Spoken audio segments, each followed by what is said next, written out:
What's up, nerds? Welcome to Nintendo Pal Block for December 19th, 2017. Sorry we're a little bit late, but it's okay. Better late than ever, I guess. Right? Yes. Right. Okay. I'm one of your hosts, Corey Derrick, and alongside me, as always, that retro code, Edward Varnell. Well, you're gaming on Nintendo. You gotta have some nachos and cheese. Yes. Hello, everybody. Wait, what? Ed, you're saying a lot of weird things today. I don't understand. What? I don't get it. Why? What you mean? I don't understand. Well, you're gaming with your Nintendo. You need to have some nachos and cheese. I don't understand. That's clearly not the weirdest thing you said today, but it's okay. Are you talking about our little conversation earlier? We're not talking about it. Oh, this is a Nintendo Pal Block Game of the Year discussion episode. I'm very excited. Yes. There will be full spoilers for all games related to our discussion. So if you haven't played Zelda or Mario or Mighty Gun Volt Burst or Snake Pass or whatever other game that came out this year on Switch or 3DS or even the Wii U, turn it off now and listen to it after you've played it. But this is our Game of the Year discussion. There will be full spoilers, including the awesome ending at the end of Super Mario Odyssey. So just...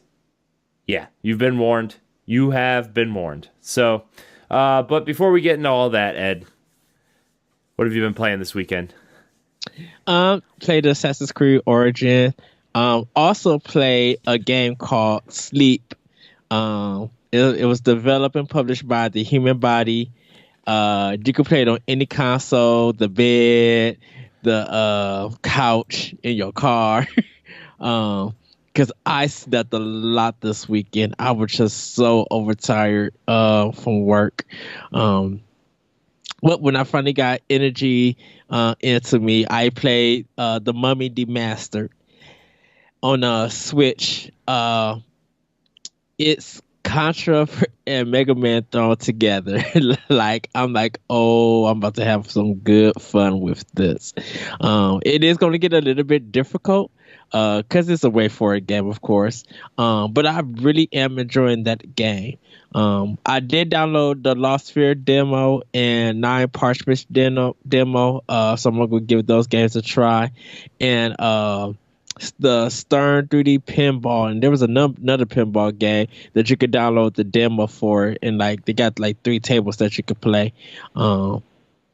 So I'll be playing a little bit more of that or starting to try it out. Picked up Mages of Mysteria for PlayStation 4 and another game for PlayStation 4. And then started playing Final Fantasy 12, Zodiac Age. It was just getting further into that game. And one thing about it is that the game continues to play even if you hit the PlayStation Home button. And I thought I had paused the game and found out that I didn't pause it. So I walked in, seen the cutscene, and then seen the boss and hit pause because I had to go to the bathroom. The whole thing. When I came back, we had won the battle. I was only in there for 30 seconds. So I must have literally been overpowered. And plus, I had it on turbo, so we had killed the boss that quick. And then went on with the cutscene, and I stopped there. And Yokai Watch Freshly Sauce on 2DS that I've been playing, and that's pretty much it. That's all that I've been playing. I've been trying to. I'm going to start getting to the other games for NGR Radio's Game of the Year discussion. So I just got to finish playing, start some of those games, and get some impressions about that, and then I'll be ready for the discussion. But overall, than that, that's what I've been playing. Nice. I haven't really been playing much either. I've been working all weekend, and when I'm not working, I'm I'm laying down. I'm trying to like sleep and do whatever. But I have played a bunch of the Legend of Zelda Champions Ballad Mm. DLC, and so far, honestly, I'm a little underwhelmed by the DLC so far. I've done about half of the main quests, and I've done all of like the side quests searching for the armor and stuff. Yeah. And I mean, it's more Zelda, which is like awesome, but there's not really a major story to it like they kind of promised. I mean, there's cutscenes and stuff, and gives a little background on the champions and stuff, but it's not Yeah. like it doesn't really do anything Embellish the that story. yeah, it doesn't really do anything that the game didn't already do. And so like it's a little underwhelming, but I'm enjoying it. It's the shrines are probably the best shrines in the whole game, though. Like How many were there? I've done 6. I think there's 12. Um because there's the 4 that you do before you unlock the Champions Ballad stuff. Hmm. And then there's the 4 that you unlock during, and then I think there's 4 more that you need to do before you unlock the last Divine Beast. So, and then it also gives you a nice round, either around 30 hearts. You'll get your full 30 hearts or your full 3 stamina meters. So, uh, but the shrines that they've given that I've played are some of the best that the game has to offer. I mean, obviously I've put a ton of time into Zelda. I've found all the Korok seeds. I've done all the shrines and stuff. Hmm. And these ones are some of the most interesting and some of the best puzzles they've designed for this game. Uh, but the story content is a little underwhelming, and like I'm a little sad because you unlock the master cycle after you beat the after you beat the expansion, Yeah. but I don't have any reason to use it because I've beaten everything. I think you know somebody who's going in and just got Zelda and just got a Switch and wants this expansion pass. I think this expansion pass is best played probably during your playthrough of Zelda, like your first Uh, initial playthrough. Because the story stuff kind of goes along with like it's nothing you haven't really expected, but it helps move the story a little bit. And it would have been nice to have like a natural kind of uh to work this naturally into your playthrough, and like the master cycle helps you get around faster. So after you beat the divine beasts and Ganon and stuff, like after you do all that and want to go through and find the Korok seeds and the shrines and stuff, that would have definitely helped me move around the world faster. So like if you are just getting a Switch and you're just getting Zelda and you're debating on whether or not to get the expansion pass, like I think you're getting a ton of content for $20. Don't get me wrong. yeah. I was just a little underwhelmed by the story aspect, but it's still a good probably. I've probably played about 4 hours of the DLC, and I'm not even halfway through yet. So it probably adds another, I don't know, 8, 9, 10 hours to the game. So plus the master trials and the other side quests that you get, like the armor pieces and stuff. So Yeah. there's a ton of content for $20. So I do recommend getting it because the shrines themselves are worth it. I think I just kind of hyped myself up a little bit because I wanted to see more story stuff, and there's not a lot of story there. Um, and I've heard that this Divine Beast on other podcasts and stuff is the best one. So it's the most challenging. It's the most Zelda like dungeon, from like people have expected from previous games. So, uh, Yeah. I will have more to report on that probably next week. So I'm going to try to play a lot over Christmas because we're closed. Where I work is closed Christmas Eve and Christmas Day. So yeah, yeah. Yeah.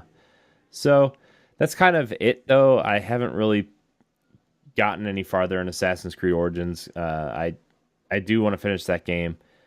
I'm Me too. Man, dude, I have done so much in that game, and there's still so much I haven't done. And I kind of just want to finish the story and then do the side stuff afterwards. But That's what I'm thinking. I'm trying to get to, like if the main mission is orange, because I'm not that high level, then I'll go do some side missions to level up, and then when I get it, I'll start doing more of the story. Yeah. But yeah, and like it's weird playing Assassin's Creed and then going to Zelda because I keep pressing R1 on the PlayStation or on the Switch controller to swing my sword, and it's not that. It is not that. It's so I think taking a little bit of time off from Assassin's Creed and playing Zelda is probably the best thing. quick question: do you hold your R1 when you're attacking? No. Oh no, RB, because we're playing it on. I'm playing it on Xbox. Yeah, One. I'm playing on Xbox One. Also, I'm so used to R1. Because like holding it, they do like an auto attack for the light attacks. Because I got the push move also, so it'll like hit them and then automatically push them when I hold it. Oh, I don't know if I've unlocked that yet. I don't know. Yeah, because I don't know how your skill tree is looking. I got a lot of my warrior part unlocked. Yeah, a lot of my warrior parts unlocked, but the other two are kind of like I'm making my way through the hunting one now because that's where you get all the like the bow attributes and stuff. Yeah, that's the left side, right? Yeah, yeah. And I've been working on that. And I just learned the taming ability, so I can tame a lion now, and it follows me. It's fun. And then you killed it, and then took its material. I did not kill it. I jumped down a cliff, and it followed me. Okay. It killed itself. And I'm not just going to waste what it left me, so I took it. I just wanted to, just saying. So, but before all that, that's kind of all I've been playing, but before we get into our Game of the Year stuff, I just want to start mentioning I think Friday's show, we're going to do a test stream on the NGR Radio Twitch page. So twitch.tv/NGR Radio.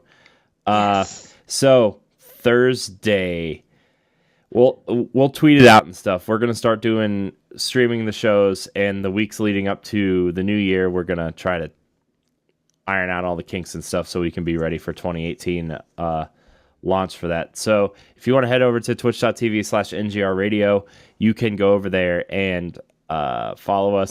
And I'll put the link in the description and stuff because I have a whole copy paste thing for the links and stuff now. So yeah, I did all that work this week.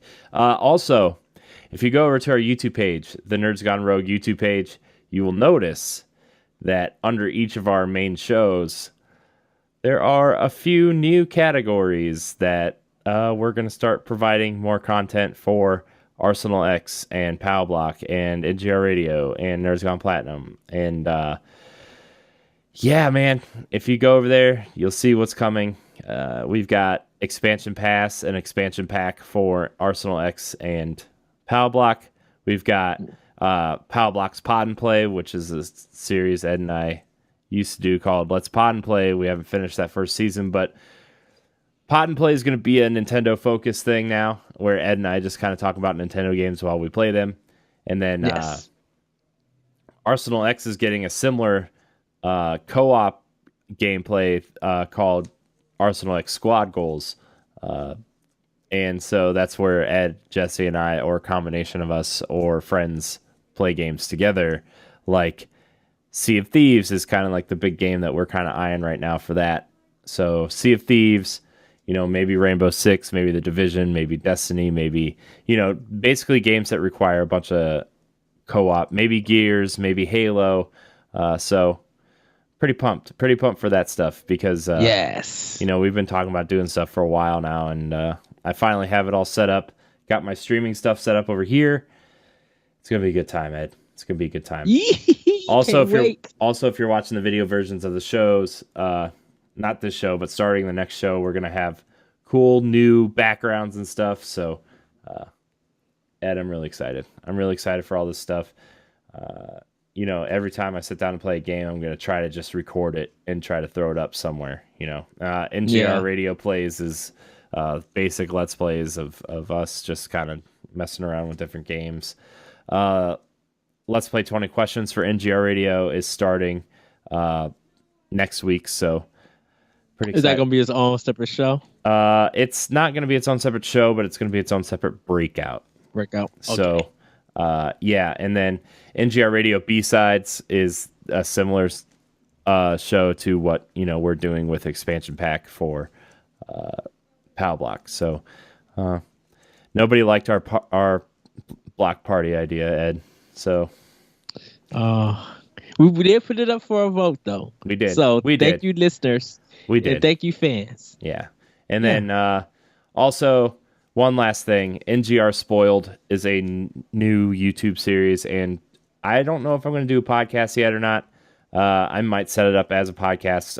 NGR Spoiled is our spoiler cast playlist on YouTube, and our first episode just went up last week for Wolfenstein 2: The New Colossus. So if you've played through that game and want to listen to a bunch of weirdos talk about that game, and by weirdos I mean Matt, Jason, and Jeff. Yes. And by weirdos I mean my friends. So with that said, you should go subscribe to our YouTube page to check out all that content. And yeah, dude, I'm so excited for this new content, especially the PAL Block stuff. I've also got it set up to where we're gonna when we react to the Nintendo Directs and stuff. Oh my gosh, I cannot wait for that supposed January Direct. It's gonna be kind of our big reaction. Yes. So, man, I'm so excited for a lot of things. But a lot of stuff is coming. I'm also excited for Game of the Year discussion. So. Yes. Which is what we're gonna do. Me and Corey, we made lists, our top 5, and we got some other categories, but we are so excited to find out what we put on each other's list. And we probably have been thinking about the games, probably switching them up, probably looking at some and, digging up our conversations about past games and stuff. We put time and effort into this. It's so hard making a list because you want to make sure that you get it right, but also be able to really appreciate, is that person gay on that list that's on my list? Are we the same number? If we're not the same number, why is it lower or why is it higher? Creating that discussion is always fun and very educational and interesting to see. And definitely because this is Nintendo, they had a strong year. I kind of would say from January to December. Definitely with the release of Switch, definitely with some E3, with announcements every week coming out from third party and indies. Some of the ports that we played, some of the indie games getting a physical release, and people just continue to talk about these great games that came out for Nintendo's platforms. So, Corey, are you ready to get into it?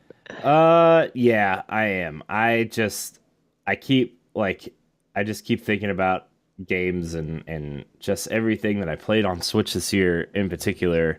And I feel bad because there's a lot of 3DS games I didn't get to. Me too. Because, dude, once the Switch came out, my 3DS and Vita and even the Wii U gamepad kind of game stuff, that all went by the wayside because the Switch is such a quality console that I wanted to spend all my time with.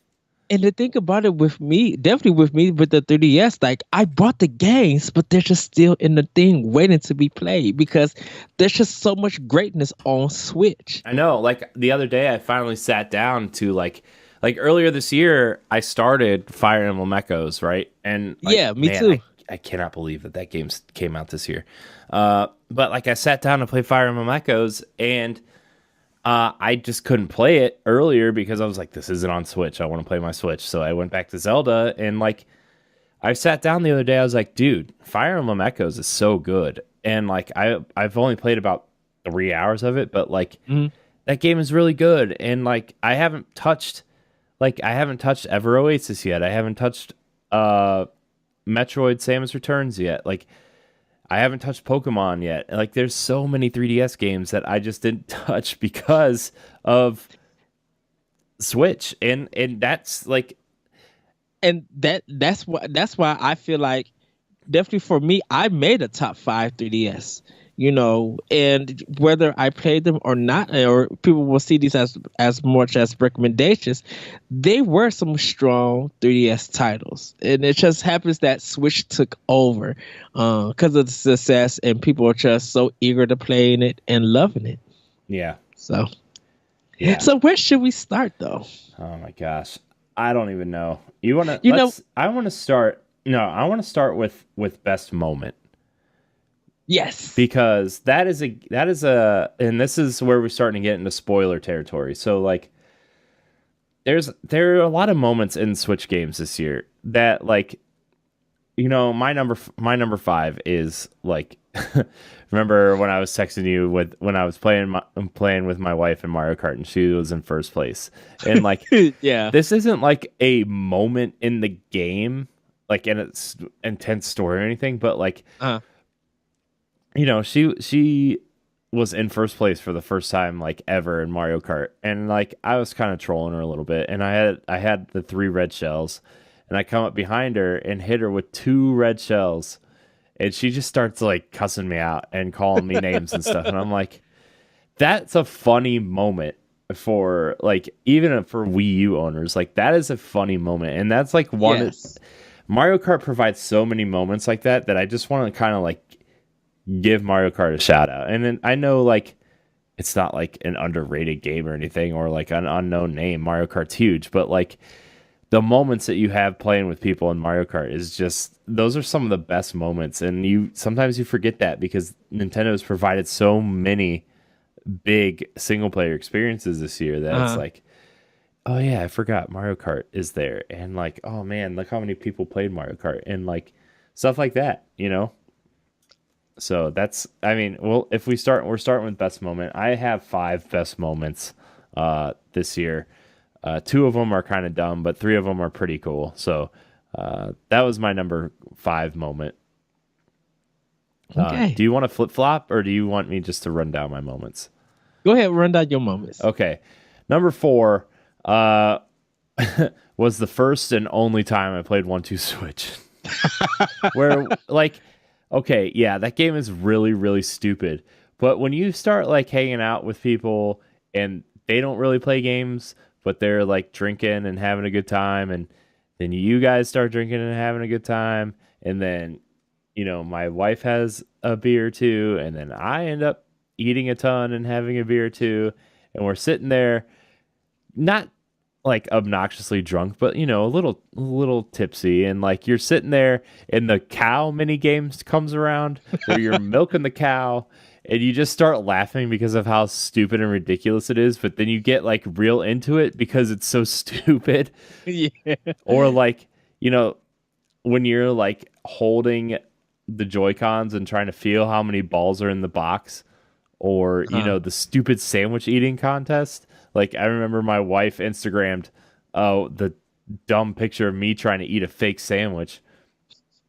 Oh my gosh, I like, that was a dumb moment. That was like that was such a dumb moment, dude. That I don't know. 1-2 Switch had some, we'll call them unforgettable moments when we were playing it. But like, honestly, since then I haven't played it because there's just been so many other great games, and that game's real dumb.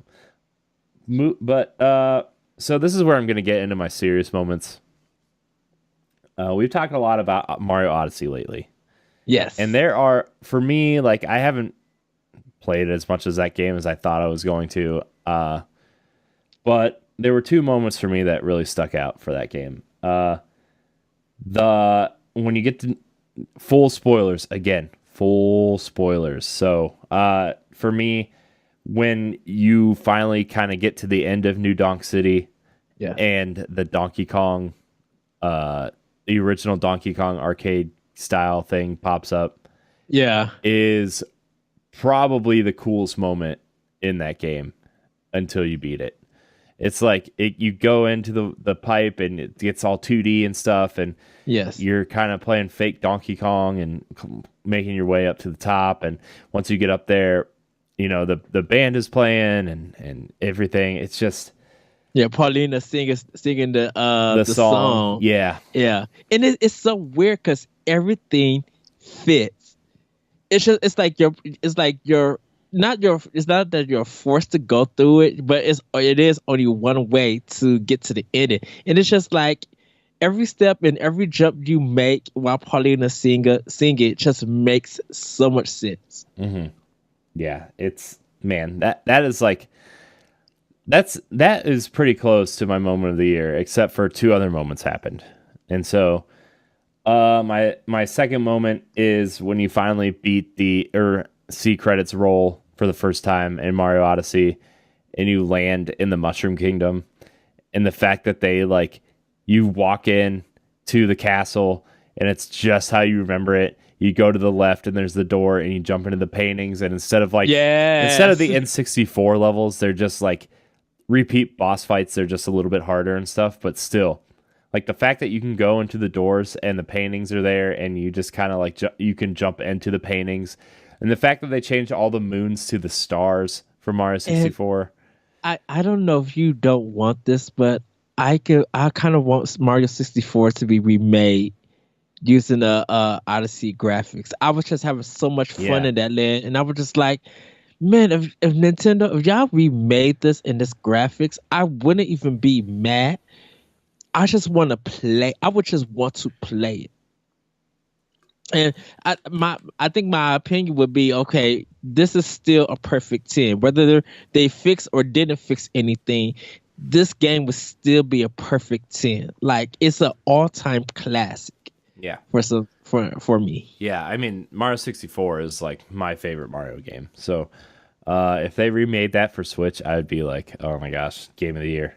But, uh, so yeah, like that, just the attention to detail and just running around the world and everything, seeing everything. It's cool. It's awesome. Plus, like Yoshi's waiting for you on top of the castle, and Yes. like there's a Yoshi egg, and you can capture Yoshi and become Yoshi, and you need Yoshi to access certain areas of the map. It's just really cool, man. There was a lot of cool things that I it was just awesome. So, but my number one moment. And this was a moment that kind of like it's real small, and it's just kind of one of the like as you're playing Breath of the Wild and you're going through and searching for all the memories and stuff. The memory that like I really love the most was probably the strongest story moment in the game, where like Zelda is taking Link back to the Shrine of Resurrection. And then, you kind of see this story moment play out, and then you see her with the Master Sword kind of she's so broken and beaten, and so is the Master Sword. And like you just witness this whole story moment of her putting the Master Sword back in its Slot. yeah, and that was just like that whole cutscene was just like one of the best things I think I watched all year. Zelda Breath of the Wild is a special game in the way that it delivers these little story moments, and the way you can piece them together, and the way you traverse throughout the world, and you can see like hints of a lived in world, and you can see hints of worlds that came before. Like, you see Lon Lon Ranch from Ocarina of Time. You see the temple from Twilight Princess. You see a lot of these things. You see the one of the temples from Skyward Sword, even like you see a lot of these things, and even from the 2D Zelda games, you see things, and it's like the attention to detail and the care that went into this game, and everything is placed for a reason and placed somewhere where you wonder what happened here, and you wonder like how did this world get from Lon Lon Ranch, a fully functioning ranch on N64? How does it get like this? Or how did this temple from Skyward Sword fall apart? Like, it makes you wonder, and it's telling a story without really telling a story, and it's just, man, it's Breath of the Wild. We'll get more into it. I mean, look, we'll get more into it. Yeah, I'll save my comments for them. But those were like my top 5 moments of the year for Nintendo stuff, man. It's just, wow, what a great year. Okay, well, my top 5 moments for Nintendo. My number 5 is definitely E3. Just seeing the games that was coming out and them just announcing Metroid Prime, and then me and Corey are doing live conversation and watching this like whoa, okay, y'all do. There's something playing on the screen, and we're like, okay, what's this? And it's Samus shooting in 2D. Wait, what's going on?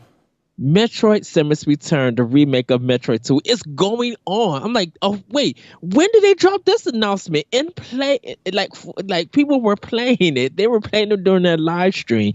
That was crazy to get 2 Metroid games announced, and one of them came out, which we'll definitely talk about later. And I, with the sushi game and stuff, like I was super happy at Nintendo's approach to E3 and their presentation. That was just the moment of that whole presentation, and even talking to you, Corey, during it, which was amazing. It was just so fun. And definitely with 2018 coming up, I cannot wait for their E3 presentation for it. Oh my gosh, man, 2018 is gonna be so big, and like, spoilers, that's our first expansion pack episode, is 2018 Switch. Because, like, yeah, Nintendo had a lot of games come out this year, but Ed, that list I sent you was like almost 70 games long just for 2018. And that's not that list, like, in 2018, because we know Metroid Prime 4 is not coming next year. And, yes, Pokemon has a possibility to slip into 2019. So it's like, whoa, and we'll go into that in our expansion pack. So you should check it out on our YouTube page. Probably New Year's Day, I think that episode's going up. So, but man, dude, that list is, and the funny thing is that list is growing because, like I said, we haven't even finished 2018. We still pretty much got 2 more whole weeks of this year. Stuff can be announced on Christmas Day unexpectedly. Like today, Mutant Mudds is getting Shovel Knight in there, and you could play the whole game as Shovel Knight. That's crazy, dude. I mean, that, like, I have all the Mutant Mud games on 3DS, and then I have Mutant Mudds Challenge on Wii U, and I was like, do I really need to buy this again? I don't know, because like I like the Mutant Mudds games, and I would love to have it like on the Switch, but at the same time, I already bought those games and I didn't finish any of them. But like, dude, having Shovel Knight and being able to play through Shovel Knight through the whole game, I'm like, sold. I'm sorry. Like, that MVC did a really cool interview with that guy.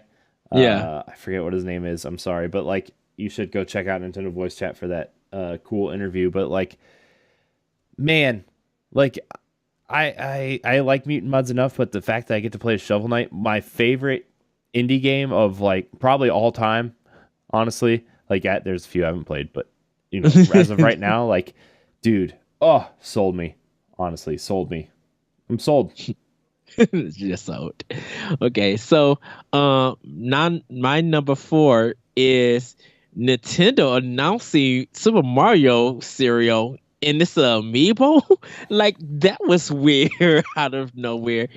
And I couldn't find it, everybody. And I went to my nearest Target, they didn't have it. And then to announce that the Target's not gonna carry it anymore. And it's just like, and I don't know how it tastes. Nobody reported or anything, but Game it was Informer did a taste test episode, and they said it tastes like Fruity Pebbles mixed with Lucky Charms. ooh, that's good. I'm like, dude, you have the cereal that tastes like Fruity Pebbles, and then you add the marshmallows in from Lucky Charms. That's just like somebody's gonna go into a diabetic coma Yeah. and just be like, yep. Sugary.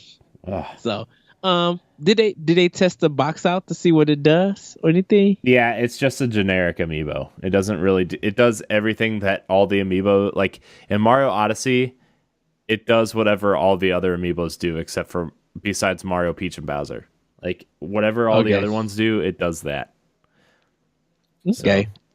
I mean, that's the only game they tested it on, but I would love to see that as a free download for Smash. You could be the you can play as just the Mario. cereal box.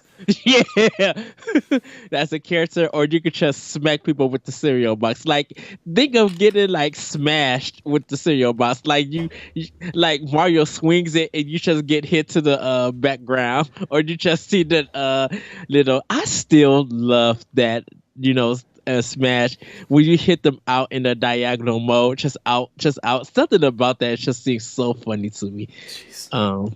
But yeah, I would love to see if they would add that to Smash as for DLC if it comes to Switch. Dude, if it comes to Switch, there's no way Smash is not coming to Switch. There's no way. They're going to end the January Direct. I'm calling it right now. They're going to end it with just the Smash sound and like a 10-second cutscene of Mario, Link, and like characters fighting each other, and that's it. Corey. Nope. Continue. Nope. I'm just going to say our reaction episode for that is going to be insane if that happens. No, dude, our reaction episode is going to be insane regardless. Because my number 3 is definitely the Doom and Wolfenstein 2 announcement. Oh yeah, I forgot. I tell you that me and Corey was when we like literally talked to each other, like I met, like Corey has told y'all, I messaged him. I'm like, dude, Dune and Wolfenstein 2 is coming to Switch. Yeah, dude. Oh, by the way, Panic Button is doing that port too. So yeah, I read that on Destructoid, which is good. I'm good, and I'm glad that Doom is still selling. Like people have been picking it up for the holidays and stuff. It hasn't sold terrible on Switch. Like one of the sites, like not Nintendo Life, the other one I look at, I forget what it's called. Nintendo Today or whatever. Like they reported that like Doom wasn't selling well, but like it's sold close to 1 million copies so far, and it's like. Look, I get it. Like, Switch isn't the best place to be playing Doom, but at the same time, it's the best place to be playing Doom because you can take it with you. So, and I think a lot of people have been buying that digitally than they have done physically because there hasn't been like a lot of physical copies shipped up because. When Doom first came out, there was only like 2 copies in a lot of stores, like 2 to 6 copies, and like pretty much all of those sold. And I give it up to Bethesda that they did restock them quickly, and they just kept selling out. But I think a lot of people bought it digitally for it. Yeah. I mean, for Doom, it makes sense because of the multiplayer stuff. It's just getting that whole package and stuff. So. But I had to, like you, Corey. I had to have the physical. Like, yeah, I mean, I got the physical copy. Everything that for Switch, like, I mean, you know how I am with my lists. But like, my Nintendo lists are getting so big, and it's just like, oh, dude, man. been looking at my work case, and I was just like, okay. In the front, I got like at the top is all Nintendo games. So I'm just like, okay, I'm missing this game, but I know I'm going to pick it up. The third party, I'm missing this game. Some of the indies that's getting physical. I'm missing that, but I'm going to get it. Like, I'm like you. I'm working on my library to get those games. Yeah, and like there's a couple games like I really wish would get physical copies and don't have them yet. And like Yeah. I think one is Shovel Knight. Like I think after King of Cards comes out, they're gonna announce a special edition, and like the cartridge is gonna have all the games on it. Yeah. So like I'm waiting for that, and then like the ukulele. I'm so surprised ukulele didn't get a physical copy. Like I'm extremely surprised, just because like PS4 and Xbox One got one. That is a game that a lot of people have been waiting for on Switch. Mm-hmm. Man, like I don't know if I want to drop the money on that game until a physical copy comes out. I think people are waiting for that physical. They people have been telling Platonic that we will buy a physical because the reviews for it has been great. They were just like, this is the definitive version to play. Yeah, and like that day they announced it, Yes. like ukulele. Oops. Oh, sorry. I went to their website and started making all these burp and fart sounds. That's weird. But like because I was gonna read some of the comments, but I don't want like burp and fart sounds on our show. So sorry, guys. That wasn't me. Wasn't Edward. That was the ukulele characters. But like every comment, like every single comment, probably like I'm not kidding, probably like 120 comments on like the first 120 comments were like physical version. Where's the physical version? Is there a physical version? Do you have plans for a physical version? Every comment on that first page was, is there a physical version? And it's like there's clearly like a demand for that. And like I understand the cartridges from Nintendo probably cost a little bit, but like at the same time, this is the console that game was made for. So like just I don't know, man. It's weird, but like those are the two games that I really wish had physical copies. And like I would buy, dude, I've bought Shovel Knight 6 times. Like I will clearly buy it another time. Like I have it too. I have it. I don't have it for one or PS4 because I feel like Shovel Knight just belongs to the Nintendo console. So I got the physical for 3DS. I got the digital version for Wii U. Just like you, Corey, I think I'm gonna wait for the physical copy of Shovel Knight to come to Switch, and I would pay $40. I would pay $50 if they did it. Like I'm still waiting for. I cannot wait for the next amiibo for Shovel Knight to come out. That collection, like yeah, that's like pretty much my big next amiibo one. Yeah, and like I don't need amiibo, like I don't really collect amiibo. Like I collect certain ones. Like I have the whole Zelda set, right? And I have almost the whole Super Mario Brothers set because that set looks cool together.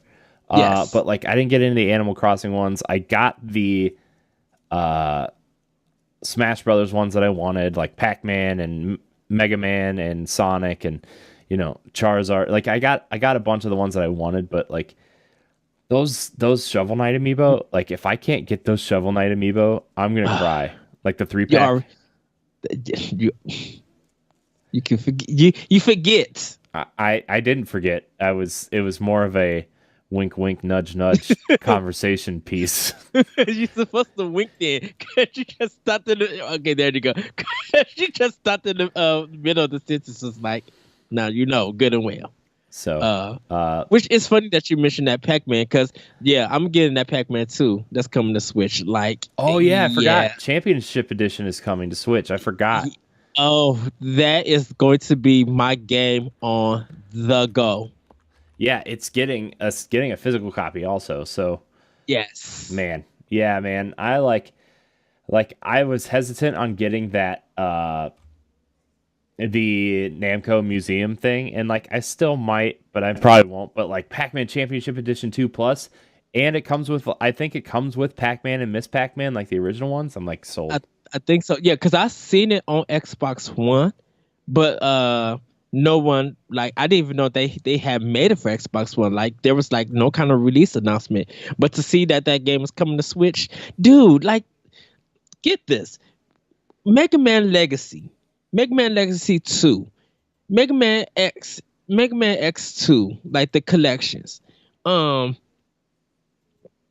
Pac-Man Championship Edition, like these old school kind of games, whether it's gonna have a fresh paint of coat or whatever, like being on a Nintendo console, it's so fitting. Like to me personally, it's just like an ultimate buy. Mm-hmm.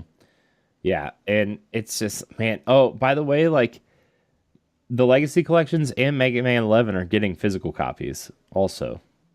Yes. Plus, like, and the Street Fighter 30th anniversary. Like I have to, me personally, I have to have that. so I need to ask you a question. Yes. Is the Street Fighter 30th anniversary collection, is it coming with the game that they already released on Switch? No. Is it coming with any version like that game? No. Okay, so like, okay, yeah, because what Ultra is Udon's artwork is in it, and the ones that's coming for on Switch, those are all the arcade versions. okay, Because the Udon one was like a redesigned one for PS3 360. okay. So okay, so yeah. I was just wondering. Also, by the way, heads up, I know we're like in the middle of our game of the year discussion, and this is probably something we should just discuss on expansion pack. But Bayonetta 3, Bayonetta 1 and 2 collection, and Wolfenstein 2 New Colossus are all up on Amazon for pre-order. Yes. So if you want to do that, you may do so. Also, Gear Club Unlimited physical release was slated for January. It's available now on Amazon as well. So if you want a racing game, you can get it early. So I think I'm gonna pick that one up. Since they made a deal with Amazon, the Amazon Prime discount still counts. So if you did pre-order it, it's still $39.99 if you have Amazon Prime. So just let you know. Gosh, guys, I love go sales. pre-order. Get those guaranteed good sales for those games. Because my number 2 moment, that Bayonetta 2 and Bayonetta 1 being announced at the Game Awards, and just Bayonetta all together, my mouth dropped. We've been wanting this announcement. We've been waiting. I could, like, as much as we talked about Bayonetta 3, right? Yes. Like, a Bayonetta 1 and 2 ports would have been enough, right? And it's like, dude, it's just like, man, they gave us this giant, delicious chocolate cake with Bayonetta 2, and they covered it with this delicious sugary icing for Bayonetta 1. Yes. Download code. And then they dropped a hot pan of hot fudge on top of the cake with Bayonetta 3 announcement. And I was just watching the announcement again and just trying to figure out, I'm like, where can they go with this game? Like, where can they go with this? And I'm super excited. Like, I guess it's one of those, show more at E3. Mm-hmm. Drop any time that you guys want to drop any more information at a direct. Shut up and develop the game. Mm-hmm. And then do what you guys, if you guys want to do that 30 limit play or demo like they did for the Wii U for Bayonetta 2, go ahead and do it. Because everybody is going to anticipate that game. Once the demo drop, it's gonna hopefully it be longer, like a 2-level demo. Mm-hmm. And people are going to be playing that over and over, trying to best their scores. Like, I would love to have like leaderboard demos, like a leaderboard that for people who are playing demos to have demo scores to see if people could beat it and stuff. I think that would be somewhat cool, a little interesting. But I hopefully we get a Bayonetta 3 demo in the coming years before that game is released. Yeah, I man. Dude, that Bayonetta announcement was awesome. But what's your number one moment, Ed? Of course, my number one moment. Buying the Switch. Nope. No. It's actually coming to see Corey and us going to go get the Super NES Mini. Oh, man. I forgot that was this year, too. This year has been so long. This is like this is just, in terms of like gaming, like, I mean, I know like the world is falling apart and crumbling around us, but in the world of gaming, like everything is so amazing right now. Exactly. It's just like, man, 2017 was a great year for games. Ugh, man, and you coming up here, man, that was so much fun. That The episode, shows that that episode we did together, and like I finally got to like edit like a real show almost together. It was just like, oh man, it was awesome. It was awesome. I I forget was what watching episode that was, but our first recording, and just us getting up, going to Toys R Us to go get the Super NES, and just doing the unboxing, doing some playthroughs, like recording about 8 shows within that time weekend, and just enjoying ourselves. Of course, the food was good. Everybody, Corey is a fantastic cook. that's not true. Yes. And me reacting to a certain TV show. Oh man, dude! Oh my gosh, the last episode we watched was, it was good / bad all around. But yeah, those are my top 5 moments. I do, yeah. That was the Doom and Wolfenstein one. That was my Nintendo Direct moment of the year. Was just that announcement. And honorable mention for announcements. I just want to say, the Nintendo Directs I really like the way that they're doing them. How like they're doing it kind of fast paced and breaking everything down. And like I said on the past show, I like that the indie is kind of separate from like some of the main ones, and they could throw some new indie stuff like updates. I kind of hope to see more of that in 2018. All right, best third-party game, I think, is where we should go next. Okay.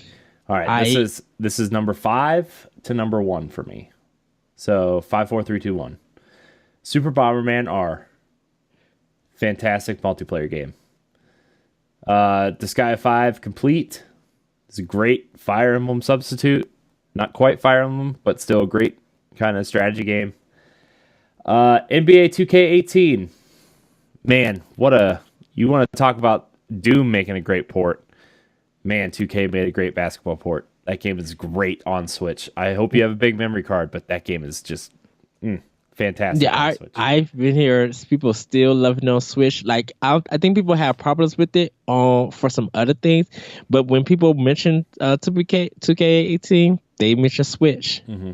Yeah, it's a really good port. I mean, again, it's not the greatest for like online play or that kind of stuff. And if you're trying to do like the character creator thing, like maybe you should go with a different console. But if you just want a pure basketball experience on the go, NBA 2K is great. And you know what? I would even throw FIFA in there. I'm very upset at EA right now, so I'm trying not to give them any props. But FIFA is also, if you're looking for a great soccer game, FIFA is also, I guess that would be my number 6. Number 2, Doom. Doom is a great port. Doom is a fantastic third-party game again on Switch. Dude, if your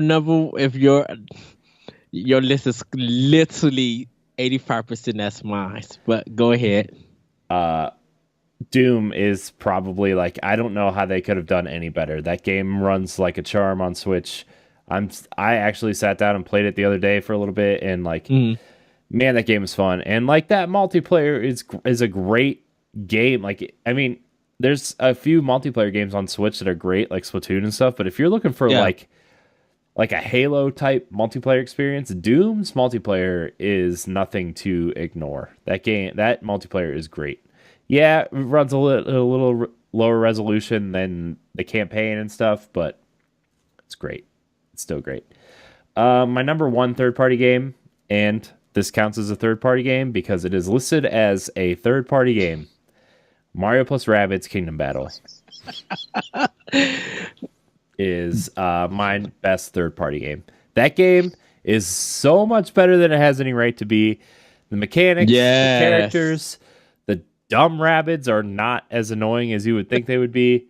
Oh, so good. But the cutscenes are still funny. Yeah. Oh, yeah. They're so funny. Like the first cutscene when like the dumb Luigi Rabbid is, gosh, he's my favorite. I still want one of those little statues. The Luigi Rabbit is awesome. Like when he's holding the banana Yes. for the first time and he just kind of holds it up to one of the big monkey looking rabbits. Oh, it's so Yeah. good. It's so good. It's so good. That screenshot. That screenshot of that was my cover photo on my Facebook page for a long time. Yes. But those are my best. Those are my favorite third party games for Switch this year. And like there's a lot of indie games, but we were doing a best indie game category, so I tried to make Yeah. third party more about AAA than I did indie. So Yeah. So everybody, number 5 for me, Super Bomberman R also. Like I literally thought like, yes, we started off on the same thing. naturally, Such a great game. Really fun to play. Anyone could play it. Not too hard to learn. Ultra Street Fighter 2 is my number 4. I put this game on because I'm a big Street Fighter fan. I love Udon's art. The game looks good. Even though that first person Hadouken might be broken, it's still a fantastic game to play with friends. I almost put that on my list too. And I'm not a big Street Fighter guy, although Mhm. I've been like really kind of researching fighting games lately and like trying to be kind of sort of invested in some games. And like, dude, Street Fighter 2 on Switch is no joke. It is amazing. Like, I don't know if it's worth $40 when you can get it for 15 on PS4 and Xbox One, but man, that Yeah. game is so good. Like, the art is so good, and like the character animations are like flawless. Like Yes. like the base fighting mechanics of Street Fighter, Ultra Street Fighter 2 on Switch are amazing. And like, I do recommend a pro controller, and I think the Mad Catz fight sticks. The Mad Catz fight stick on there works. Yeah, I know. Shut up. I still don't have mine. Work on there, but like, dude, that game is great, and it's just fun to mess around. And I'm like, I've been playing some Street Fighter 2 a little bit, like not enough to talk about or anything. And like, I've been researching like Injustice stuff because Jesse and I want to like get into some Injustice stuff for squad goals. But like, Yeah. man, dude. Man, Street Fighter is good, and Injustice is great too. I hope it comes to Switch soon, please. Yeah. Thanks. I still need to get Pocket Fighters. I know you said that it was out, but that's the one I also need to get, even though that's indie. I just like that design. That it looks cool. Yeah. Number 3 is FIFA 18. Looking at this game on Corey's like HD TV, I was blown away. And just the way that Corey was playing it, like the game was running smooth. I was just like, this game looks beautiful. Like this game is quite gorgeous. And you know, Corey probably already beat it because you were just winning games left and right and stuff. But it's a good game on Switch. It's a amazing game on Switch. Yeah, I mean, I haven't played much of it since NBA 2K came out, but man, what a great like soccer title for Switch. Like, yeah, it's missing like 50% of the modes, but it's just good. And like on Amazon right now, it's like $35. So like it's half the price now of the other games. But like if you just want a dumb soccer game to play with your friends and play against each other in like quick mode or whatever, like FIFA's great, man. And like if you only own a Nintendo console, and like FIFA 13 was the last FIFA game we got on Wii U, it's worth a pickup. You know, I hesitate to say like buy an EA game, but at the same time, like FIFA's great, and I want people to buy FIFA so EA gets the message that people want games on Switch, and maybe next year we'll get Madden or NHL or golf or something. So yeah, because NHL would be a perfect thing for sports fans on Switch. My number 2 is Doom. Just same reasons for Corey. And number 1, like Corey's, Mario Rabbids Kingdom Battle. This game got laughed at E3 when people didn't believe it. No, it got laughed at when it got leaked, and then they showed it, and then people were like, "Oh, I get it now." And like that was probably one of the biggest moments too this year. Going back to our previous thing, was like watching that developer like get so Get emotional about his heroes talking about his game and collaborating with him on his game and making sure like he was like working with his heroes was amazing. Like seeing like that's why Ubisoft to me sticks out more than like EA or Activision because like they kind of humanize their developers, you know, yeah, and they have a sort of and I'm not saying that they're not a big corporate giant or anything because they're a business, they're trying to make quality products, but like they're doing all the right things with their games and they're not out to just make money. They're out to please their consumers. They're out to yes, do right by their consumers. And this is just an example of them being, for all intents and purposes, the good guy of the major companies. You know, Pisces. they're the good guy of the major third parties, and it's that was such an amazing moment watching that. And to hear people play him, just like, okay, this is XCOM, but with Nintendo characters, and everything works. And like the sales of it was like 400, what, 400, 500,000 copies. Like it had a lot of good sales. I thought it Yeah, was kind of high. it's higher than that, I think now. Like I that game there was an eShop sale for that game where they Mhm. sold it and you got the expansion pass for free if you bought it digitally. Oh, that's cool. So like that was a cool sale and I think the last one I heard was like 700,000 copies. Yeah, it's been selling good this holiday. People have been picking it up along with Odyssey and stuff. Like, um, so people, kids and stuff, will be learning, getting into strategy games and having fun. But yeah, Mario Rabbids Kingdom Battle just took people by surprise, and it did so good on Switch. Like, I don't see Microsoft or Sony even trying to partner up with Ubisoft to make a strategy game with their characters or something for that platform. As You know, I have the sales numbers right here. okay, As of October 28th, so what, 6 weeks have gone by. It yeah, sold 75 or 70 750,000 copies. well that's good, So sweet, it might hit close to 1 million by the end of the year. yeah, yeah. It's one of recommendations to get for people getting a Switch game, a new Switch. Um, you know, and I'm kind of, I feel like they kind of did this game to make up for what they did with Rayman Legends.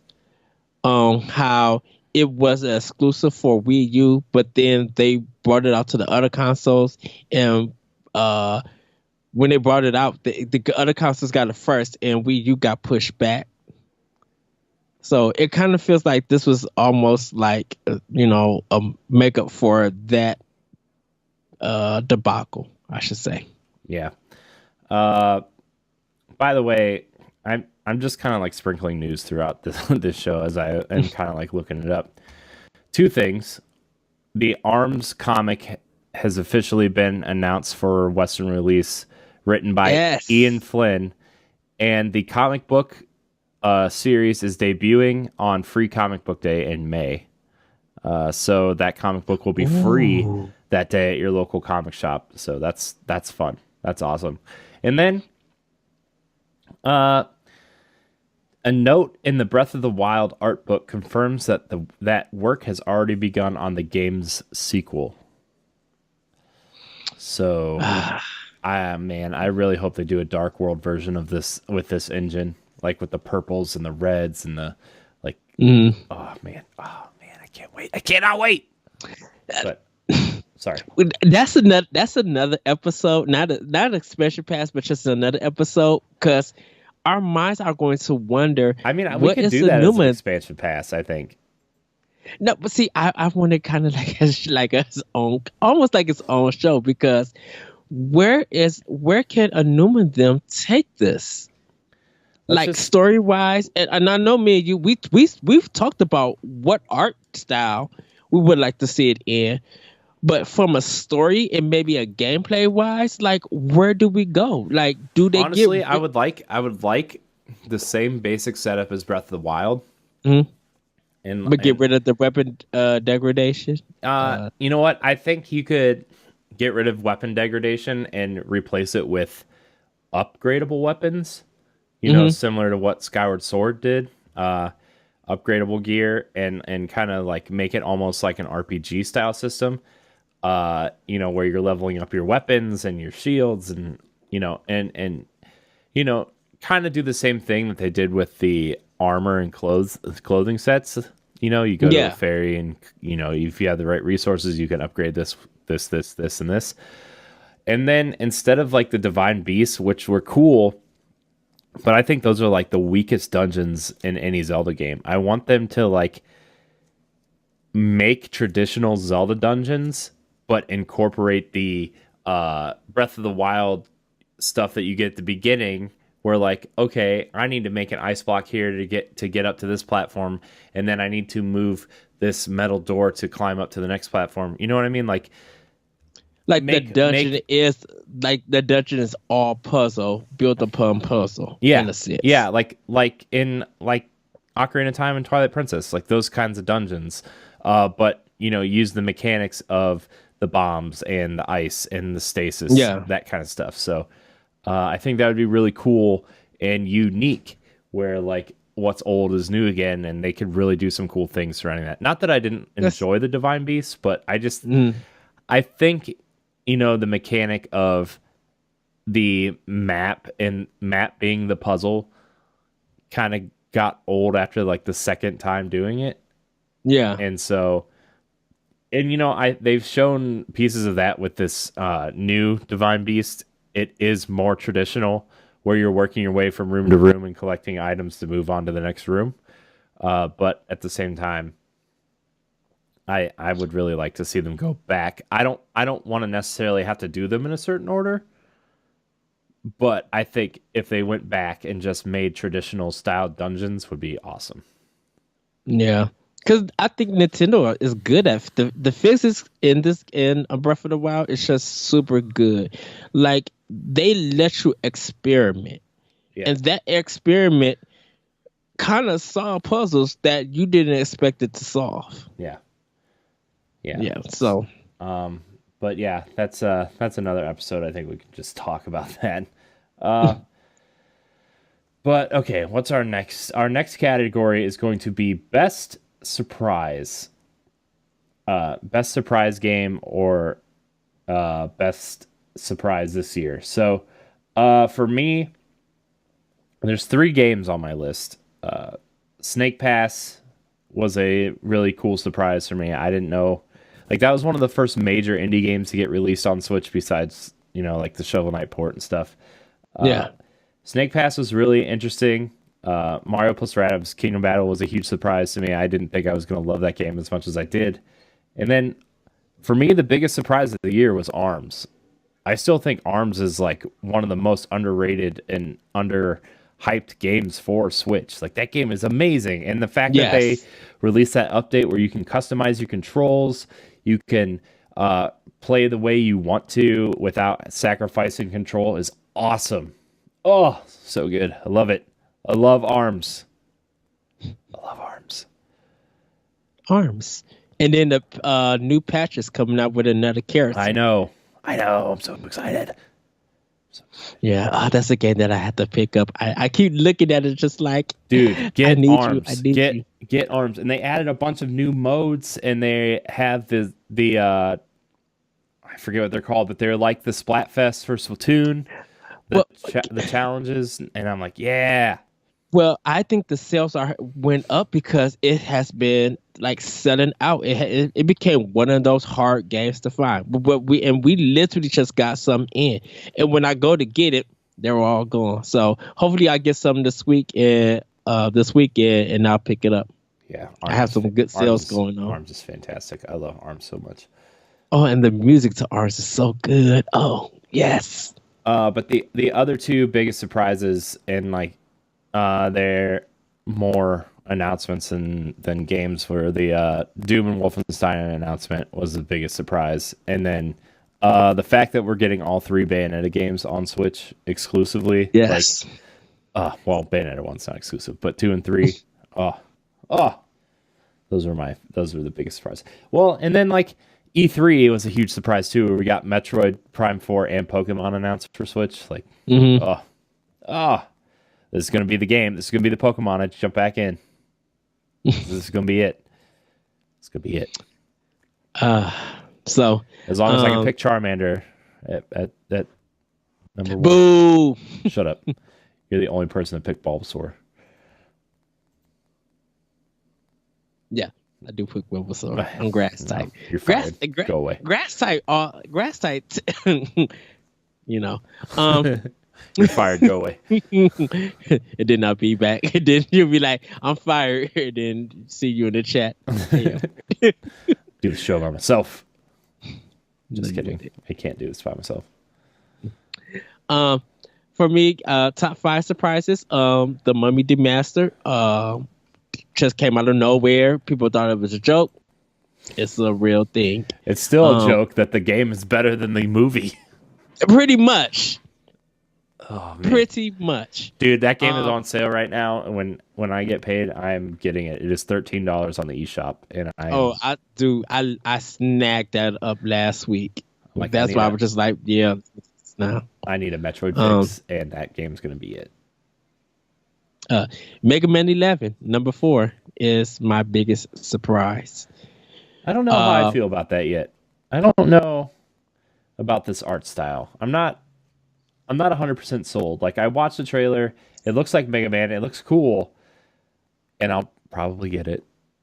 But it was just the surprise was just that a new Mega Man was coming. Yeah, I think that's just a surprise. Oh my gosh, I'm so glad that the Legacy collections are coming to Switch and Mega Man. Oh, so excited. Number 3, Lost Sphere coming to Switch and the other console. It's good to see that Square Enix is really going to be putting a lot of great games on it. Number 2, definitely Graceful Explosion Machine. That's so fun, and I would have added Sonic Mania for a lot of people, but I don't own it. But that's such a good game, also. And I just let's see, my number 1, Project Octopath. That demo. If you have not played that demo, download it now and play both campaigns. That game is so good. That demo was so good, and it surprised me on how it's traditional with Bravely Default game mechanic put into it. That I'm still like, yeah, I'm probably going to spend 60 plus hours in this game. Like, it's worth every penny. Second honorable mention about big surprises: the Secret of Mana collection. That is only in Japan and it's not here for America. Let me find how to import that game. But yeah, those are my big surprises. Nice. All right, we're moving into our last 2 categories here. Well, not last 2, but like 2 major categories, and then we'll talk about the extra ones that Ed has. He messaged me a bunch of categories today. I'm like, I don't know. I don't have a list for those, but it's okay. We'll talk about it anyway. Best indie game from 5 to 1. And yes, I realize one of these is technically an expansion, but get over it. 5, Snake Pass. Awesome kind of game that kind of reminds me a little bit of Captain Toad. A little bit. Just based on, like, you can't jump, but it's a platformer, and you have to figure out ways to get to these areas without jumping, and it's cool. It's a cool little game. Blaster Master Zero.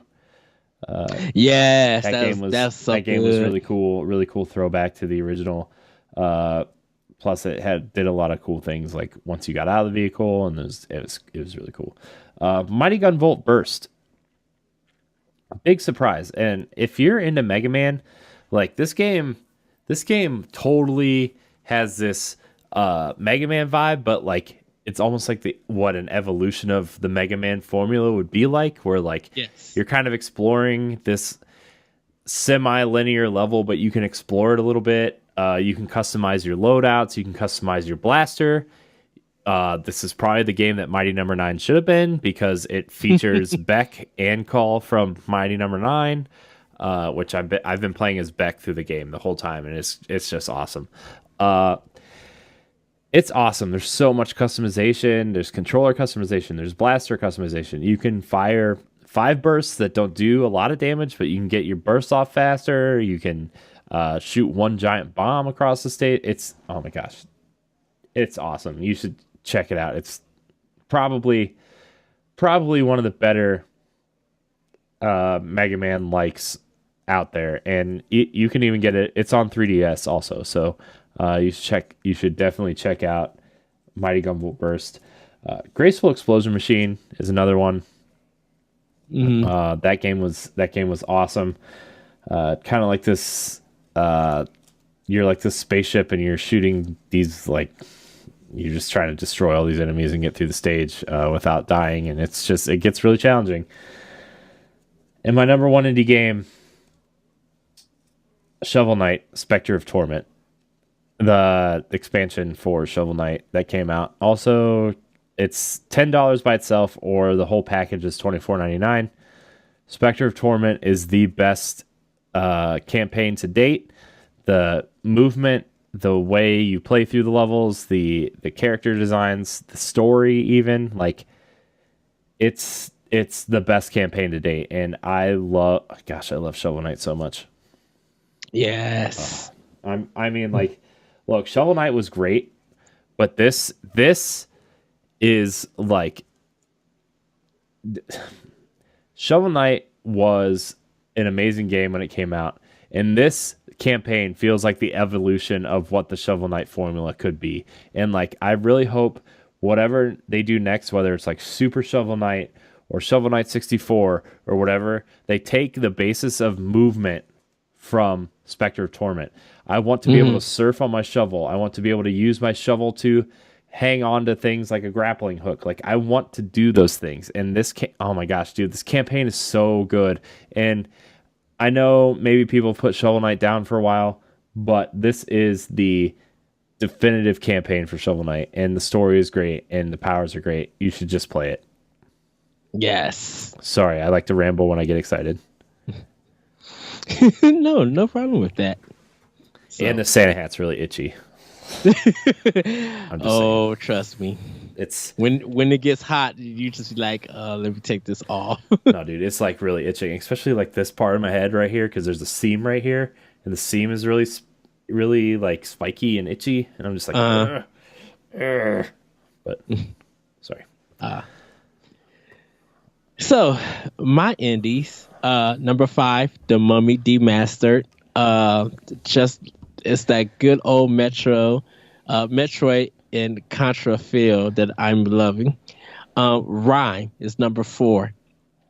Even though it just came out for Switch, I think a lot of people around this time have probably played it and beaten it. If not, the music in Rhyme defines that game. I think it's one of the best indie soundtracks that I heard in a long time, and it's probably the best one for 2017. A personal moment for me with Rhyme is when your character is like kind of almost on the last level, and it's just black and it's raining, and there's a piano accompaniment to it. I won't get no further than that. You have to play the game. Or if you want to feel like watching on YouTube and spoiling it for yourself, you can. But do listen to that music, that accompaniment from that piece of the game. It's just spectacular. It really defines that game. Number 3, even though people might feel like this is a cop-out, Fast Racing Neo. I just have a blast every time I play this game. Yeah, that game is fun. I forgot that game. Gosh, man, I'm still this year. Yeah, it's a fun, just fantastic, and you get into it. I don't care if I win or lose. Every time I play that game, I'm focused, I'm having fun, and I just be like, you know what, one more round, maybe I could get to first place. Like, I really enjoyed that game. Number 2 is Thumper. Larry Giver from World 1-1, he let me play it, and I was playing that game for almost 2.5 hours trying to could perfect things. The music, the gameplay, learning it just so good.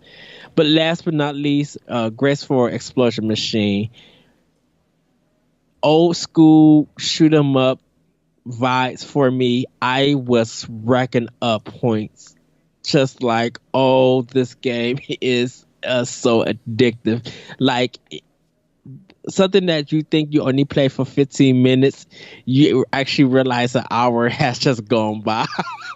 Like, it's like it keeps you playing more and more. The levels get a little bit challenging further on, but changing up your strategy, moving weapons around, like, you got to pay attention and everything. Just a fantastic game, one of the best indie games, and just an honorable mention for indies. Golf Story, I would recommend people to try out. Yeah, I do want to point out there are like there's four major indie games I haven't played yet, and I want to get to them. And next week I'll probably talk about a couple of them. I haven't played The Mummy Demastered. I haven't played SteamWorld Dig 2. Me neither. I haven't played Ukulele yet. And then You too. what was the other one? It's on sale here. Oh, Golf Story was the other one I haven't played yet. So like, Yeah. I get that like those games are probably really good and probably really deserving to be on this list. I just haven't played them yet. So I probably will have something to say next episode. Yeah, I'll probably be picking up Golf Story this weekend. Yeah. So, but anyways, our last major award is obviously Game of the Year.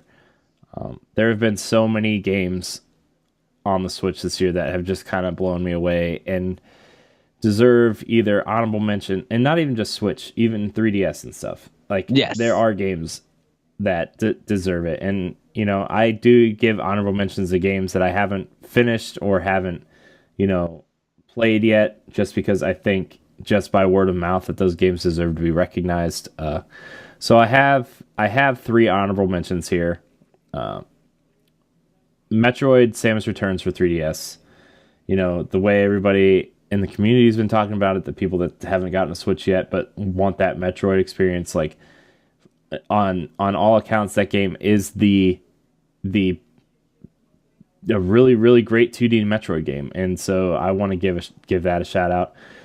Fire Emblem Echoes is another 3DS game that I've been trying to pour time into the last few days or so. It's different, but I think that difference makes it stand out a little bit from the past couple Fire Emblem games. There's dungeon crawling, there's there's treasure chests, there's other things that make the game different from Fates and Awakening, and so I think that game deserves a shout out. Mario Kart 8 gets an honorable mention just because it's a port and, like, maybe shouldn't be on a Game of the Year discussion, but I think it's easily one of the best games for Switch. Easily. Yes. It's the best Mario Kart. I love Double Dash to Death, but like the mechanics, the different types of carts, the characters, the level design is just some of the best ever in a racing game. And like if you own a Switch, if you own a Switch, this is a must buy guarantee. Yeah. And my last honorable mention, not on my personal Game of the Year list, but it was a fun ride. Super Mario Odyssey is a great 3D Mario game.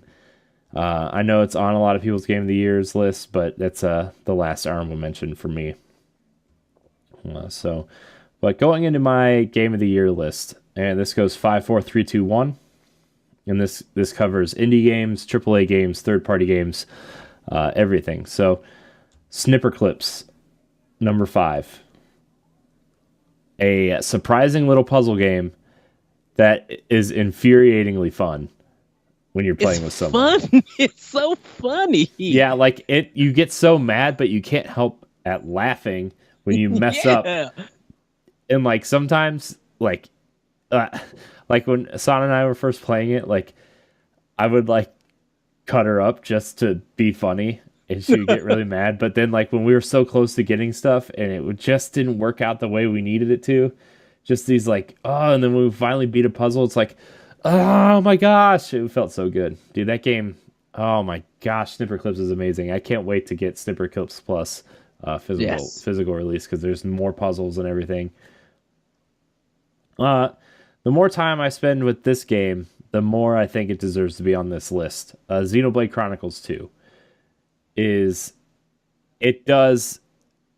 not Persona, it's not, old school Final Fantasy, but it does everything. It is a Japanese turn-based role-playing game. Well, sort of role. I don't really know how to describe the turn. It's turn-based, but you can move around the map. It's like Final Fantasy 12. It's MMO-ish. Yeah, the combat style, I told Ed, it's like Final Fantasy 12 meets Valkyrie Profile. And I know a lot of people didn't really play Valkyrie Profile, but the powers and the I would love combos that to come to Switch. The combos and stuff were mapped to your face buttons, and that's kind of how the game works. You have powers and blades and stuff on your face buttons, and you just kind of move around the map and you attack when it's your turn. So Xenoblade Chronicles 2 is a cliched Japanese role-playing game that does everything very well. The story, the character designs, I know, sorry about all the boobs in that game, but that game, I think the character design in that game, a lot of the characters look great. It's awesome. If you own a Switch and you're looking for a big meaty experience, the environments look great. The story so far is pretty good. Everything is really great. And if you are looking for a JRPG to take with you, this is the game to get. It's really good. Yes. So, number 3 for me, Mario plus Rabbids Kingdom Battle. Another must own for the Switch. I don't care if you're a strategy fan or not. I don't care if you like the Rabbids or not. This game does a lot of things that will garner your attention and deserve to at least be tried out. So if you have a friend that has it, you should try it. The graphics are great. The dumb things that happen, in between battles, the Goomba flying up through the toilet, the selfie Peach taking a rabbit, the Luigi rabbit is awesome. Mm-hmm. If you like Fire Emblem or XCOM, it scratches that itch really well, and it's just awesome. And if Zelda didn't come out this year, that might be my game of the year, honestly, because that game is so good. Nintendo wise, it's just it's so good. Number 2, again, I get it. It's an expansion, but it's still really good. Shovel Knight: Spectre of Torment is the definitive campaign for Shovel Knight. And then, of course, my game of the year. Don't save it. Okay, save it. Because we probably both have number 1, so we're gonna save it. We do have it number 1, but anyways, you go through yours. Okay, so for my honorable mentions, number 5, Fire Emblem Warriors. Still loving that feeling of beating people up. The comedy in this game, the writing in this game is top quality. Laugh out loud. Amazing. Every time I get into the cutscenes in just a funny moment, and just some of the characters be like, we're just gonna skip my origin, but you guys already know it. Speaking to the player while still speaking to the character, and it's just bonkers. But the game is so fun. Me and Corey got the collection. Beautiful collection for a game. Just all around amazing. So that was my number 5. That soundtrack is amazing too, because yes. It's all the soundtracks, so or not all the soundtracks, but most of the soundtracks to the previous games, and then there's a couple remixes on there that are really good, and it's really good. It's really good. Yes. Number 4, Monster Hunter Stories for 3DS. Great action RPG. Still love that trailer. Just an all around great game for you 3DS owners. Hey Pikmin. Just such a charming game. You know, people have some problems with it, but I love the Pikmin series. I just think this game is so charming, just so fun, and very unique. And it just hypes me up for Pikmin 4 to be on Switch. After that, Wonder Boy and Monster World, great artwork and animation. It looks beautiful, really fun to play. You guys would get a kick out of it. It gets difficult at the end of the game, but it is really, really fun. Very challenging. Good challenge. Last but not least, snipper clips. And the only reason why this is an honorable mention for me compared to Corey, I don't have no one to play it with, like a special someone to play with, because the game does require two people to play. But I am going to pick it up and I'm going to try it out with some of my family members and see if they can enjoy it. Kind of sell them on the Switch. But it is a must-have game. Like Corey said, if you guys don't own it, it is something to pick up to play at a party or with friends and family. I'm waiting for that significant other to play it with. But my game of the year list from 5 to 1, or 5 to 2, because me and Corey probably both have number one. Number 5 is Arms. This game got laughed at when Nintendo did the unveil for Switch, and it was talking about the games that was coming for it in January, whenever they had that conference for it, and people didn't care for it. People played the demo, and it was a must-have game. Free content is coming up with its patches, like so many updates. It's almost every 2 weeks and stuff, and the expansion of characters have just the roster of it just it's so good. And I just think that this is a hit of IP, no pun intended. With Arms, like I said earlier, the music for this game, the title music, the credits and stuff, people are enjoying this. Such a fun fighter, and I cannot wait to see Evo Japan with the players playing this game for it. Moving on from that, number 4, Metroid: Samus Returns for 3DS.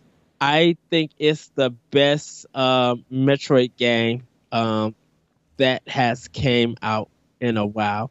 Um, for any handheld. Yeah, Samus Returns is like the only one, and of course, Federation Force had its problems. But this is a good thing for Mercury Steam to get them back on their feet after the fiasco with Castlevania. Just this game feels like an action adventure game, and I love it. I love the challenge. I love the exploration. The Metroids don't play in this game at all. But the game is super fun. Number 3 is Super Mario Odyssey for me. The music, the gameplay. Spoiler alert, you do take over Bowser in this game. At a point in time, won't tell you when you do it. But it was good to see, truly enjoy this game. All the levels are wonderfully made. Finding the moons, and buying the costumes and everything. So wonderful. And just, taking over 10 center, taking over the dinosaur. I can't say it. A T-Rex, I should say. I can't. For some unknown reason, I can't say it. Him having Cappy on it, it just warms my heart. Really love that game, and the forest level music is the best music of 2017 that I have heard. I'm sorry. People could debate about Nier Automata, whatever. That forest level in Mario Odyssey is the best music level in this game. And also love New Dunk City trying to get the electricity on and fighting that boss. Spot on, so good. Number 2, Xenoblade Chronicles 2. Of course, I love me some JRPGs. I'm loving the comedy. The grind in here is my thing. It helps me when I listen to new music, going through albums. It's so good. I play it a lot on my TV and on handheld mode, and just enjoying the adventure. But hopefully me and Corey have the same number one. So, boss, announce what is our, or what may be our game of the year for Nintendo Power Block. I mean, it might be a game of my lifetime. Legend of Zelda Breath of the Wild is Nintendo Power Block's game of the year Yes. for 2017. Yes. There is no doubt. I cannot even explain to you how this game made me feel playing it. Like, there's always, when I'm playing games a lot, and not necessarily the Nintendo games, but like other games, you know, I play a lot of Destiny and a lot of, you know, Tomb Raider I've played a lot of, and, you know, there's a lot of games out there that I feel like are great and fun. But sometimes when I am playing games, it's like, sometimes I feel like, man, is this just not fun, or am I growing out of this hobby, or am I just like kind of in a gaming slump right now? Like, do I not just want to play games right now? You know, there's a lot of games that make me feel that, like, well, not games that make me feel that way, but I feel that way a lot of times when I'm playing games. Because, like, look, we're getting older. I don't have a lot of time to myself, you know, with my wife and, you know, eventually having a family and stuff like that. Like, the time I get to game is going to be getting shorter and shorter. And, like, I want my gaming time to count. And sometimes, you know, especially like last year, or year before, like, I feel like my gaming time hasn't really counted for anything, you know? And I thought, you know, starting a podcast or several podcasts would reinvigorate my love for gaming, and it did for a while. And then you fall back into that routine where you're like playing the same games and playing with friends because they're playing the game and not really playing what you want to play. And sometimes the games you want to play don't turn out the way you want them to. But there's always a game, like once or twice a year, that pulls me in and says, look, this is the reason why you love video games. This is the reason why you've been playing games since your dad brought home an Atari and you sat on the floor cross-legged when you were 3 years old to play Kaboom and Combat and, you know, all those other Atari games and Donkey Kong and Pac-Man, even though those are the inferior versions of those games. But, like, you know what I mean? Like, and then a game like Breath of the Wild comes out and you're like, this game reinforces why I love games so much. Nintendo, and it's always like, very seldom is it not a Nintendo game that does that for me. You know, Yes. It's like, you know, Mario 3D World was that game for me on Wii U. You know, Pikmin 3 was another game on Wii U that did that. You know, Twilight Princess was that game for me for a while. Like, but Breath of the Wild, like, as underwhelmed as I am with the DLC, like, that game, if I were to make a top 10 list right now, that game would probably be my favorite game of all time. Hands down. Like, just the experience I had with that game. Starting out, like, feeling super overwhelmed because, like, you know, you can go anywhere and do anything right from the get-go, you know? And it's like, well, you're supposed to go down to the right. They very clearly... What Zelda does so well, they spell out the path for you. Like, you should go this way, but you can go this way. And sometimes you'll be rewarded for going the opposite way. Like, when you find the torch for the first time, or the fire sword for the first time in the cave to the left in the skull. Like, that game just opens so magically, and I could not put that game down. I have logged like 230 hours into that game, and I'm still like craving more. And two games did that for me this year. Like, really reinforced my love for games. Almost 3, but 2 really did. Zelda and Horizon. And it's sad that those games came out back to back, but it's also great because after I played Zelda, I got to play another amazing game in Horizon. And, like, this is why I try to make games a part of my lifestyle and not just a hobby, right? Is because, like, you get amazing games like Zelda. And finding all the story elements, watching the story unfold. Probably one of the better stories the Zelda games ever told.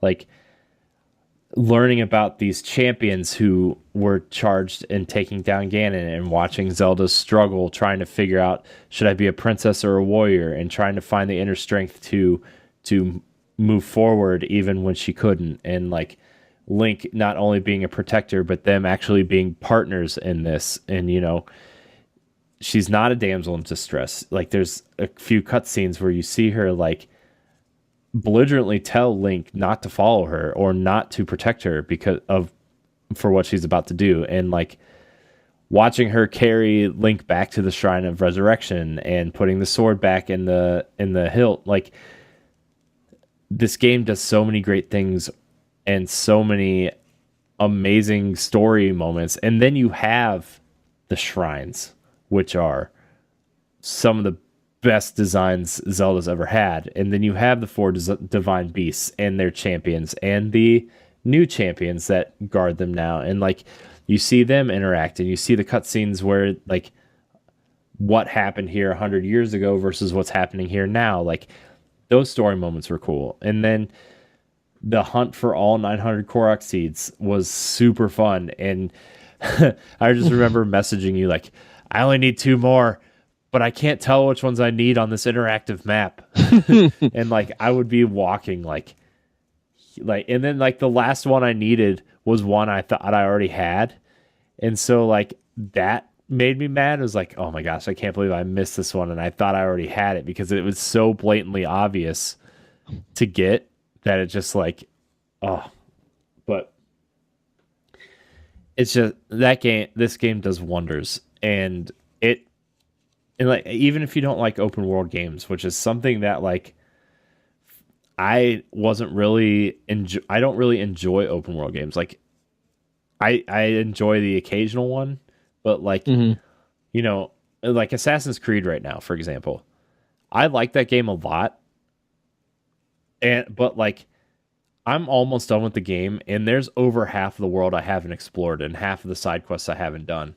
And it's like really overwhelming. Whereas like Zelda kind of leads you into these directions and it rewards you for exploring, and it rewards you with quests or Korok seeds or weapons or shrine for just exploring an area. Everything in this giant world is placed there for a reason, and it's really amazing. It just really captured everything I wanted in a game and more. And the art style is great, and having it on the go and on the TV is great. And having it hyped with the new system didn't hurt it, but like I bought it on Wii U. I played it on both platforms. It's not like it had anything to do with the Switch. I could have done that just as easily with the Wii U. Yeah.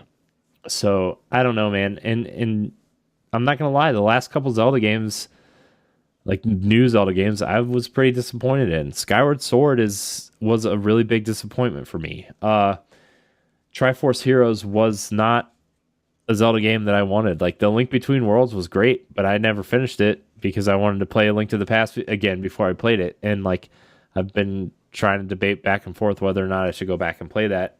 But and then we got the 4 remakes in a row, which was like, look, as much as I love Wind Waker and Twilight Princess, like I've played those games like 3 times already. It's like, and this game just changed everything that Zelda was and just threw it away, like scrapped it, and just was like, we need to do something different. And they succeeded on every level, like not with flying colors, not just like, oh, this was kind of a cool idea, so we left it in here. No, everything they did was for a purpose, and they changed everything with flying colors. And like those delays paid off. Yeah, and like the only thing I probably would have changed about it were the Divine Beast. I wish they would have been more traditional Zelda dungeons. But like besides that, like that game is amazing. The way all of the systems in that game work together so cohesively and nothing is broken. Like the flame sword sets things on fire. The electric sword, don't go in the water with an electric sword because you'll get electrocuted. Like those types of things that work together. Like when you're climbing and it starts raining, you're like, crap, I hate this so much. But then you just use like Rivali's Gale to climb up instead. It's like all these systems that work together just work so well, and things you didn't even know you could do, like a systems-based Zelda game, like the teeter-totter effect that you do with a door and a rock to launch yourself places. Like it just, everything works so well. And this game is, it's not just my game of the year. It's honestly, it's probably my favorite game of all time.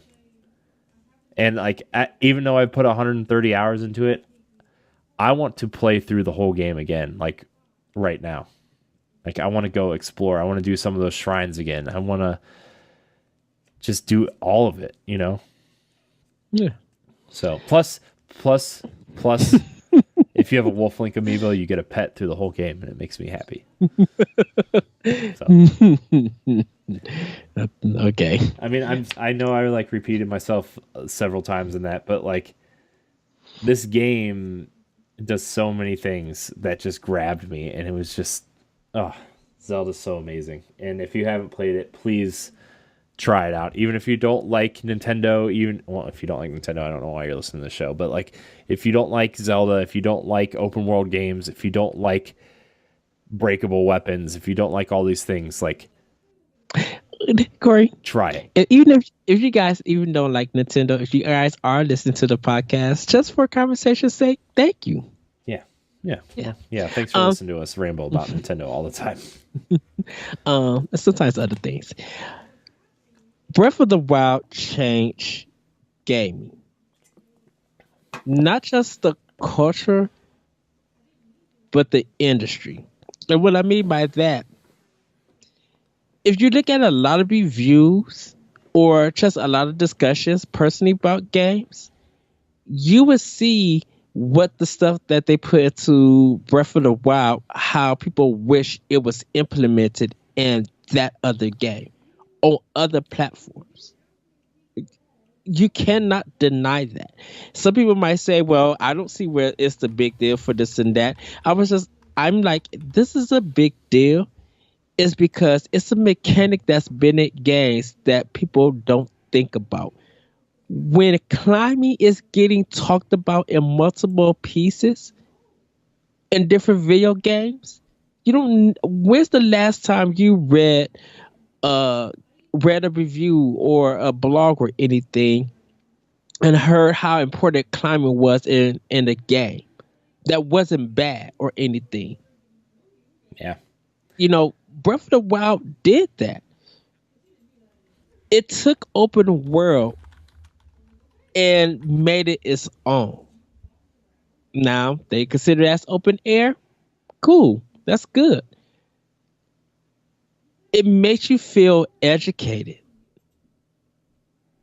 Yeah, it rewarded you. It rewarded you for figuring, like, they knew how you're going to try to figure it out, but they rewarded you for figuring it out and like doing it your own way. Like the one shrine, for example, there's this one shrine where you have to connect a circuit. Like you have to use metal weapons or metal items to connect these circuits, right? Well, they place a bunch of metal boxes in the room and you have to figure out which ones go where. But you can also use weapons. You can also use metal-based weapons to connect the circuit and use the boxes to get to secret platforms to open chests. And, sometimes it's arrows, sometimes it's, something valuable like an emerald or a ruby or something like that, Yes. And so like it rewards you for doing things the right way and it rewards you for doing things a different way, which is amazing. For chess, reward you for exploring, but I just lost the word. It starts with an E, and I can't think of it. It does wonderful stuff like experimenting. That's what I was looking for. Sorry. Just by people experimenting in this game, you got rewarded. taking on bosses that you know that you are not powerful in, but becoming victorious. Naming horses and doing side quests, finding a town just by walking. Just seeing how beautiful from the background, from a far away distance, just looks like looking at all the dragons that's floating around. Like, yes, the world is still fantasy, but it still has some kind of real life connection to it. You know, Cooking in the game, experimenting what you can eat and making rice balls and or burning food, but getting health and just those little small details that you don't think about that was in this game. Dressing up as a woman, people falling in love with people love the male Shark King. Oh no, Prince. Um, Seeing the artwork from that people just fell in love with, just be like, I want him to be my boyfriend and all of this crazy stuff. You know, um, Hetsu dancing and shaking in his shaking, just being funny and stuff. Like it did so much, but one of the best things that Breath of the Wild has done for the industry was it created discussion and it created personal memories to share. You could see when Breath of the Wild came out, didn't nobody want anything spoiled. But when you talk with other people, they would tell you what their experience was. And you haven't encountered that experience. Even if you did encounter that same experience, you both did it a different way. Unexpected. Yeah. And when it was like games don't do that, that you're able to just talk about a game in a positive manner and tell your personal stories. And I'm glad that Breath of the Wild did that. The delays that happened, that being the only big game last year at E3, taking home the reins of best game of E3. Like getting our hands on it, being still available for Switch and for Wii U so that everybody could still play. Like you still see people do crazy things on Twitter and on Facebook doing video capture of what they have, of what this game can do, and you don't even know it.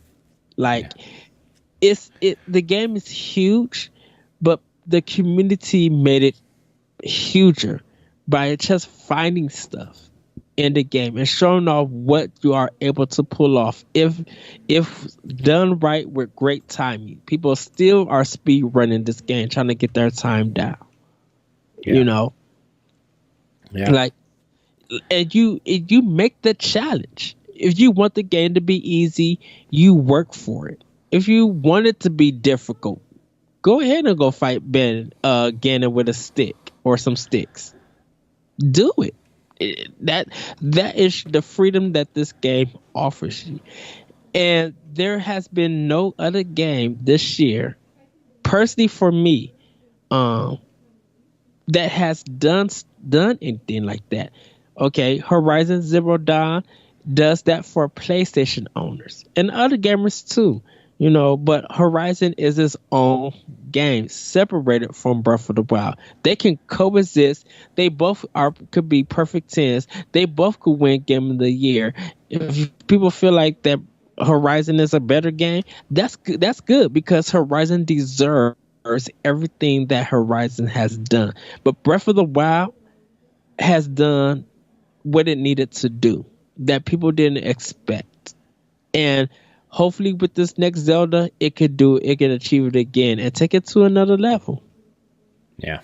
And I'm just happy that this game did come out earlier this year, that it finally came out. And it just got a lot of people having great discussions. That it brought a community together. And like Corey said, whether you like it or not, I'm agree with you, Corey, that this is probably my game of the lifetime. Like I don't think there's gonna be anything that could top it, as long as I live, I should say. Yeah. Like, look, I know I would love to see them keep this engine and make maybe one or two more games before they really try to iterate again. Like, I think even Anuma said in an interview, like, he has ideas to use this engine again, and whether it's DLC or a new game, he doesn't know yet, but like, they want to get away from starting from scratch every game, right? Yes. Because it's taking too long, it costs too much money, and like the engines they build are beautiful, like obviously Skyward Sword's engine couldn't be carried forward because it wasn't an HD engine, it wasn't, it wasn't the GameCube engine either, like it was just this totally new engine, and like the engine they built for Breath of the Wild would work so well in so many different like you could use that engine and change the color palette and it would feel like a new experience, right? Or you could make a new world out of this engine and it would feel like a new experience. Like, Gorilla, for example, Gorilla's not going to make a new engine for Horizon 2, right? They're going to use this engine that they have already to pump out a game faster, right? That's what most games do. And like, as much as I respect Nintendo for trying to change up the formula all the time with Zelda, like, we don't get, like, it's been 6 years since we got our last Zelda game, like console Zelda game, and like, that sucks. I want a new Zelda experience like every 2 or 3 years, and maybe Nintendo's headed towards that. And I really hope they are. I wouldn't mind seeing like another game like A Link Between Worlds on Switch, because I think that would be awesome to see another top-down Zelda. But at the same time, my favorite Zeldas are the 3D Zeldas. Like, Twilight Princess in particular was my favorite game for a long time. A long time. I recognize it has flaws and everything, but just like when I played it and what it meant to me when I played it and how it helped me through certain situations and stuff, like, that game means a lot to me.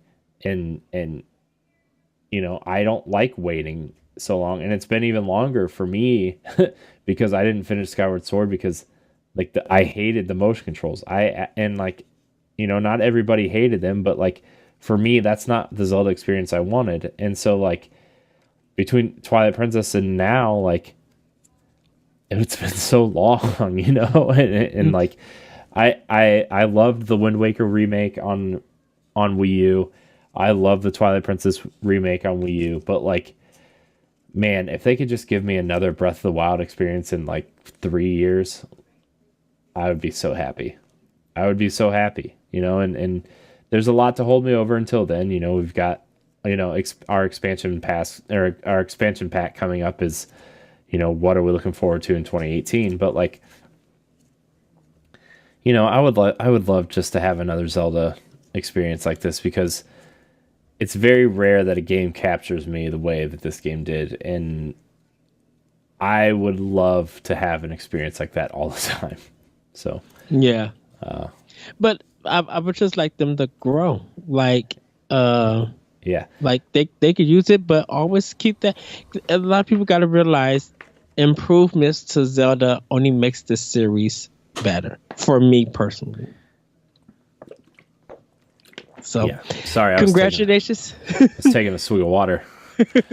So, congratulations to Nintendo and Anuma and your team for making pretty much Game of the Year for Nintendo Plowback, and pretty much me and Corey's Game of a Lifetime. Yeah, I mean, like, I still have the Game Informer out of when they did the Breath of the Wild cover story, and I use it as my mouse pad for my computer, because like the cover art is cool, and like I wish I wouldn't have destroyed it, but I've read through this magazine like 3 or 4 times and it just totally destroyed. But like the art and everything this game just means a lot to me for several different reasons, and it's like, man, it's great.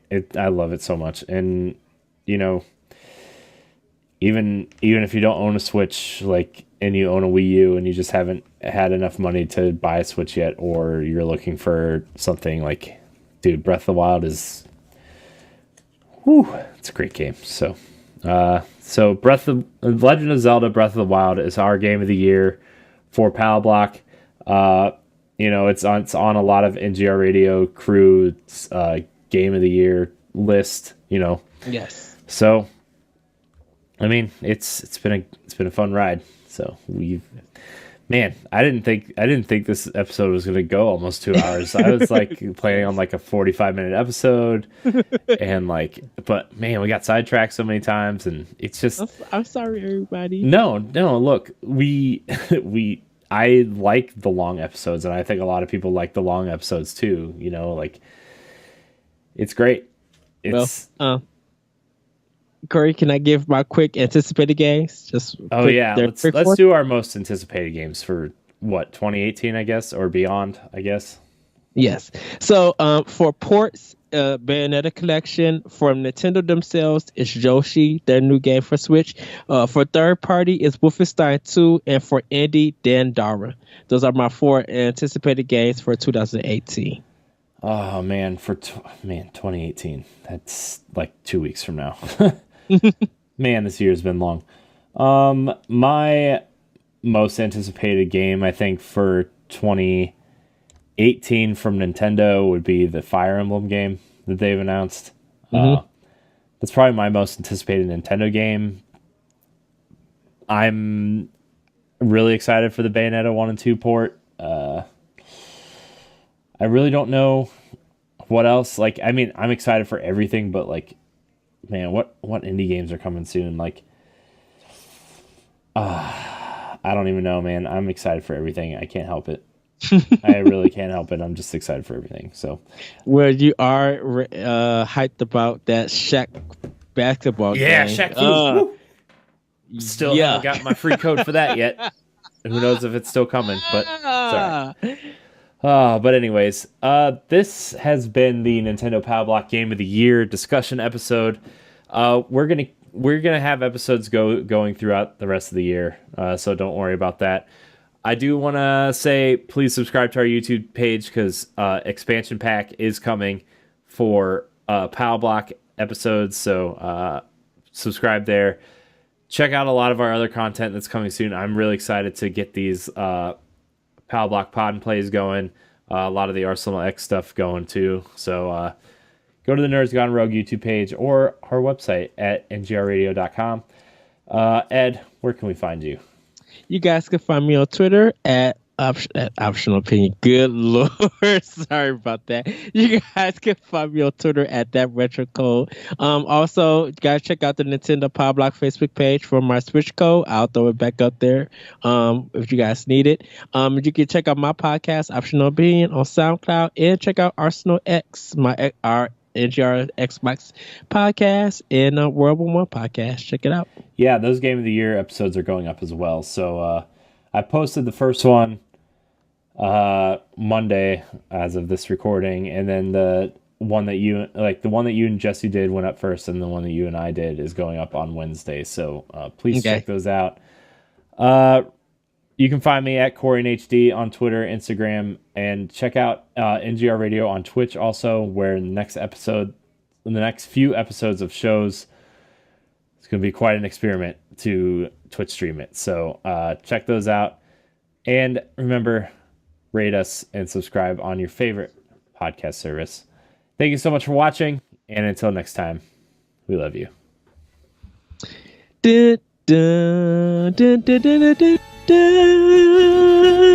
Woohoo!